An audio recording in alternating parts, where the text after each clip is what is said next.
Hi friends, welcome back to our channel. நம்ம சேனலை subscribe பண்ணாதவங்க சப்ஸ்கிரைப் பண்ணிக்கோங்க, மறக்காமல் லைக் பண்ணி சப்போர்ட் பண்ணுங்கள். நாளைக்கான எபிசோடில் என்ன நடக்குது பார்த்தீங்கன்னா, ஆதி வீட்டில் இருக்க எல்லாருக்கிட்டையும் சொல்லிட்டு இருப்பாங்க, நானும் பாரதியும் காதலிச்சோம், கல்யாணம் பண்ணிக்கிட்டோம், நாங்கள் 2 பேரும் சேர்ந்து வந்து சந்தோஷமாக வாழணும்னு நினைக்கிறோம். என்னோட வாழ்க்கை பாரதி கூட மட்டும். நீ என்ன கல்யாணம் பண்ணிக்கணும்னு நினச்ச, உன்னோட வழி என்னன்றது என்னால் புரிஞ்சுக்க முடியுது.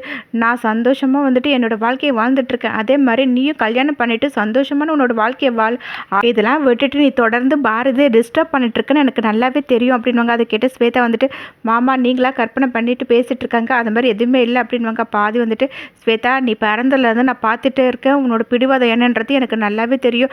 நீ எப்படிப்பட்ட ஆள், நீ என்ன பண்ண, எதுக்காக பண்ண, எல்லாமே எனக்கு நல்லாவே தெரிஞ்சுக்கிட்டு தான் நான் உங்ககிட்ட வந்து பேசிகிட்டு இருக்கேனே. என்கிட்ட இருக்க பணம், காசு, சொத்து எதுவுமே எனக்கு ஒரு பெரிய விஷயமே கிடையாது ஸ்வேதா.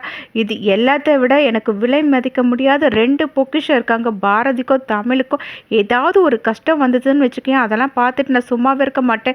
நான் என்ன பண்ணுவேன்னு எனக்கே தெரியாது அப்படின்வாங்க. அதை கேட்டு ஸ்வேதா பார்த்தீங்கன்னா செமையாக டென்ஷன் ஆகிட்டு இருப்பாங்க. சாரதா ஆதியை பார்த்துட்டு, அப்போ நான் அவங்க வந்து உனக்கு எதுவுமே பண்ணலையே அப்பா அப்படின்னு வந்து கேட்பாங்க. அதுக்கு ஆதி வந்துட்டு, அம்மா நான் என்ன சொல்கிறேன்றதை நல்லா புரிஞ்சுக்கோங்க. இந்த குடும்பம் வந்து நம்ம பிஸ்னஸ்க்காக எவ்வளோ ஹெல்ப் பண்ணியிருக்காங்கன்றது எனக்கு நல்லாவே தெரியும்.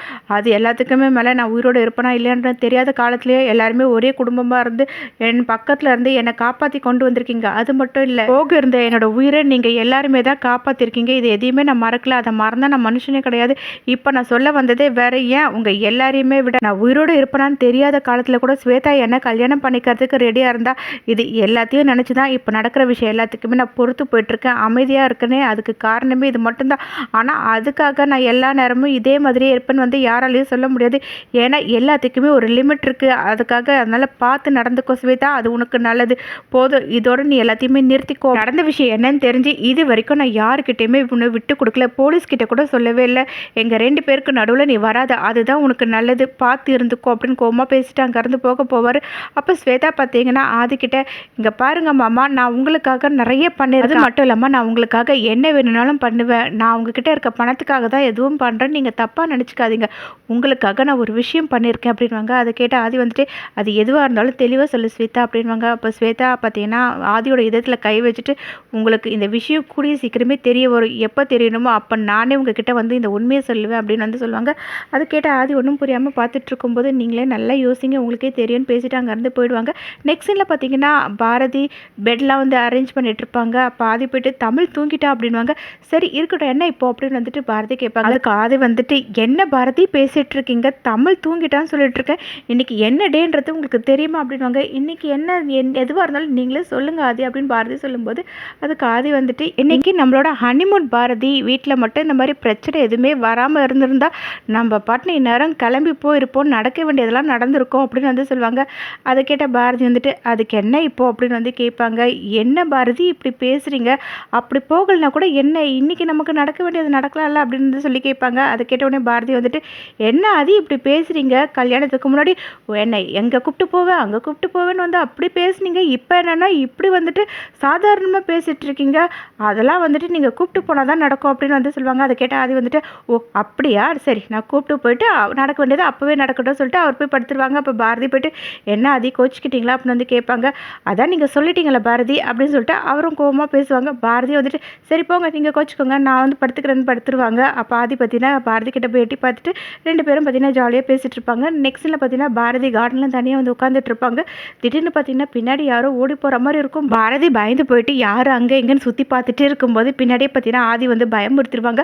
பாரதி பார்த்தீங்கன்னா ஆதி வந்து அப்படியே தட்டி விட்டுருவாங்க. உடனே ஆதி வந்து அப்படியே வலிக்குதே அப்படின்னு வந்துட்டு அவர் நெஞ்சில் கை வைப்பாங்க. அப்போ பாரதி வந்துட்டு, என்ன ஆதி ரொம்ப வலிக்குது அப்படின்வாங்க. வலிக்காமல் எப்படி இருக்கோ சொல்லுங்கள், நீங்கள் தானே என்னோட இதயத்தில் இருக்கீங்க, சரி எதுக்காக நீங்கள் இங்கே வந்து உட்காந்துட்டு இருக்கீங்க அப்படின்னு வந்து கேட்பாங்க. எனக்கு தூக்கமே வரல, அதனால தான் வந்தேன்னு பாரதி சொல்லுவாங்க.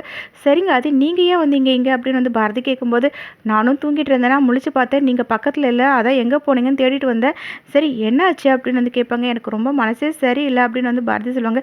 என்னாச்சு அப்படின்னு வந்து கேட்கும்போது, இல்லை இந்த வீட்டில் இருக்கவங்களை நினைக்கும் போது தான் மற்றவங்க கூட பரவாயில்ல, ஆனால் அம்மாவை நினச்சா தான் எனக்கு ரொம்ப கவலையாக இருக்குது அப்படின்னாங்க. அதை கேட்டால் அதையும் எனக்கும் புரிஞ்சிக்க முடியுது பாரதி, ஆனால் அம்மா வந்துட்டு நான் ஓரளவுக்கு மேலே கேள்வி கேட்க முடியாது, அதுக்காக அவங்க பேசட்டும்னு சொல்லிட்டு நான் அப்படியே விட்டுறவும் மாட்டேன். சரி போர் அடிக்குது அவங்கள பற்றியே பேசிட்டு வேறு எதனா பேசலாமான்னு கேட்கும்போது பார்த்தீங்கன்னா அங்கே குல்ஃபி ஐஸோட மணி சவுண்டு கேட்கும். அதை கேட்டவுடனே பாரதி எனக்கு குல்ஃபி ஐஸ் வேணும் அப்படின்னு வந்து கேட்பாங்க. அதையும் வாங்கி வந்து கொடுப்பாங்க. பாரதி பார்த்தீங்கன்னா சாப்பிட்றத பார்த்துட்டு ஆதி வந்துட்டு, உங்களுக்குள்ளேயே ஒரு குழந்தைத்தன்மை இருக்குங்க, அப்படின்னு வந்து சொல்லிட்டு இருப்பாங்க. சரி அப்படிலாம் ஒன்றும் இல்லைன்னு சொல்லிட்டு பார்த்தீங்கன்னா 2 பேருமே ஷேர் பண்ணி அந்த ஐஸ்கிரீமை சாப்பிட்டு முடிச்சிருவாங்க. நெக்ஸ்ட் சீனில் பார்த்தீங்கன்னா ஆதி பாரதி 2 பேருமே தமிழை ரெடி பண்ணிட்டு ஸ்கூலில் கூப்பிட்டு போய் விடுறதுக்காக கீழே இறங்கி வந்துட்டு இருப்பாங்க. அதை பார்த்த உடனே அறிவு வந்து அவங்க அக்காவை கூப்பிட்டு, பாத்தியாக்கா அவள் ஏதோ ஒரு கார்ப்பரேஷன் ஸ்கூலில் படிச்சுட்டு இருந்தா, அவளுக்கு வந்த வாழ்வை பற்றியா இப்போ கான்வென்ட் ஸ்கூலில் படிக்க போகிறா அப்படின்னு வந்து சொல்லிட்டு இருப்பாங்க. அதை கேட்ட சாரதா வந்துட்டு, நானே ரொம்ப குழப்பத்தில் இருக்கேன், எதுக்கு இப்போ தேவையில்லாத பேசிகிட்டு இருக்கீங்க அப்படின்னு சொல்லிட்டு இருக்கும்போது பார்த்தீங்கன்னா தமிழ் கீழே இறங்கி வந்துட்டு, பாட்டி என்னை ஆசீர்வாதம் பண்ணுங்க, நான் புது ஸ்கூலுக்கு ஃபஸ்ட் நாள் போகிறேன், எனக்கு ப்ளஸ் பண்ணுங்க அப்படின்வாங்க. பார்த்தீங்கன்னா சாரதா வந்துட்டு நீ நல்லா இருக்கணும்னு விபூதிலாம் வச்சு விடுவாங்க. அப்போ தமிழ் வந்துட்டு, பாட்டி எனக்கு நீங்கள் ஃபஸ்ட்டு ஸ்கூல் போகிறதுனால பென் பென்சில் அந்த மாதிரி எதுனா ஒரு ஞாபகார்த்தமாக கொடுக்குறீங்களா அப்படின்னு வந்து கேட்பாங்க. அதை கேட்ட உடனே ஓகே அப்படின்னு சொல்லிட்டு பார்த்தீங்கன்னா சாரதா வந்து ஒரு பென்சில் பாக்ஸே கொண்டு வந்து கொடுப்பாங்க. அதை வாங்கிட்ட தமிழ் வந்துட்டு ரொம்ப தேங்க்ஸ் பாட்டின்னு சொல்லிட்டு அங்கேருந்து கிளம்பி போவாங்க. அப்போ வெளியே வந்த உடனே ஆதி வந்து தமிழ்கிட்ட, அப்பா வந்து உங்ககிட்ட ஒரு விஷயம் கேட்பேன், நீ வந்துட்டு உண்மையை என்கிட்ட சொல்லணும் அப்படின்னு வந்து சொல்லுவாங்க. அதை கேட்ட தமிழ் என்னப்பா அப்படின்னு வந்து கேட்கும்போது அதுக்கு ஆதி வந்துட்டு, உனக்கு பாட்டி மேலே கோவமே இல்லையாம்மா அப்படின்னு வந்து கேட்பாங்க. எனக்கு எதுக்கு பாட்டி மேலே கோவம் அப்படின்னு வந்து கேட்பாங்க. சரி ஸ்கூல் கிளம்பு அப்படின்னு சொல்லிட்டு ஆதி அனுப்பி வச்சுருவாங்க. அப்புறம் பாரதி கிட்ட சொல்லிட்டு இருப்பாங்க, பெரியவங்க நம்ம வேணும்னாலும் எல்லா விஷயத்தையும் மன்னிக்கலாம், ஆனால் குழந்தை பார்த்தீங்களா இந்த வயசுலேயே அவங்க பண்ண தப்பு மன்னிச்சு அவங்கக்கிட்ட எவ்வளோ சாதாரணமாக பழகுறா, இது எல்லாத்துக்குமே உங்களோட வளர்ப்பு தான் காரணம், தமிழ் எனக்கு பொண்ணாக கிடைக்கிறதுக்கு நான் ரொம்பவே கொடுத்து வச்சுருக்கணும் அப்படின்வாங்க. அதை கேட்ட பாரதி வந்துட்டு, அவளுக்கு நீங்கள் அப்பாவாக கிடைக்க அவளும் தாங்க கொடுத்து வச்சுருக்கணும் அப்படின்னு வந்து பேசிகிட்டு இருப்பாங்க. அப்போ ஆதி வந்துட்டு, அவங்க மட்டும்தானா நீங்கள் இல்லையா அப்படின்னு வந்து பாரதியை கட்டி பிடிப்பாங்க. உடனே பாரதி வந்துட்டு, எனக்கு ஆஃபீஸ்க்கு போகணும், நான் குளிக்கணும் அப்படின்னு வந்து சொல்லிட்டு இருப்பாங்க. அதை கேட்ட உடனே ஆதி, நான் உங்களுக்கு வேணால் ஹெல்ப் பண்ணட்டுமா அப்படின்னு வந்து கேட்பாங்க. ஆதி ரொம்ப பண்ணுறீங்க அப்படின்னு வந்துட்டு பாரதி சொல்லிட்டு இருப்பாங்க. இப்படி இந்த எபிசோட் நடக்கும். நெக்ஸ்ட் எபிசோடில் என்ன நடக்குதுன்னு நம்ம லைக் பண்ணுங்கள், ஷேர் பண்ணுங்கள், மறக்காமல் சப்ஸ்கிரைப் பண்ணிக்கோங்க. தேங்க்யூ.